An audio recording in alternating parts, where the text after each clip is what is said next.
नमस्कार मंडळी. मंडळी म्हणण्यापेक्षा बायांनो, आज बायांना एक योगासन सांगणार आहे बघा. ज्या बायांना काम केल्यावर जास्त थकवा येते त्यांच्यासाठी एक योगासन आहे. मला तर लय फायदा झालाय. म्हणलं जे आपण असे ठावे ते इतरांशी सांगावे, शहाणे करून सोडावे सकळ जन, असे आपल्या महाराष्ट्रातले संत म्हणलेत. आपण तरी कशाला मागं राहायचंय. हो का बायांनो, एक योगासन आहे, एकदम सोपं आहे बघा, एकदम सोपं. पहिलं तर आधी ही सांगते, जर उन्हाळा दिवस असला तर फॅन चालू ठेवा आणि जर उन्हाळा दिवस नसला तर फॅन बंद करा. हो का, असं सरळ झोपायचं आरामात आधी. आणि उशी बारकी घ्यायची डोक्याखाली, जास्त मोठी घ्यायची नाही. हो का, अशी बारकी मऊ घ्यायची जरा.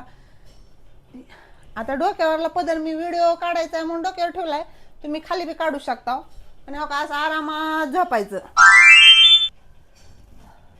एकदम आरामात झोपायचं. हळू डोळे बंद करायचे आणि हळू आवाजात म्हणायचं, कामन बीम गेलं तिकडं खड्ड्यात. आणि एकदम श्वास मोकळा ठेवून झोपायचं. आणि तोपर्यंत झोपायचं जोपर्यंत आपल्याला ह्या हातून नावून उठू वाटत नाही. आणि जेव्हा बी पुन्हा तुम्ही उठचाल का नाही, तुम्हाला फ्रेश वाटल्याशिवाय राहणार नाही. सगळ्यांनी आपापले अनुभव एकदा कमेंट मध्ये नक्की सांगा.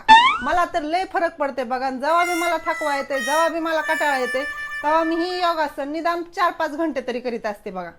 खरंच लय फरक पडते. तुम्ही सुद्धा प्रयत्न करा, फरक नक्की पडेल.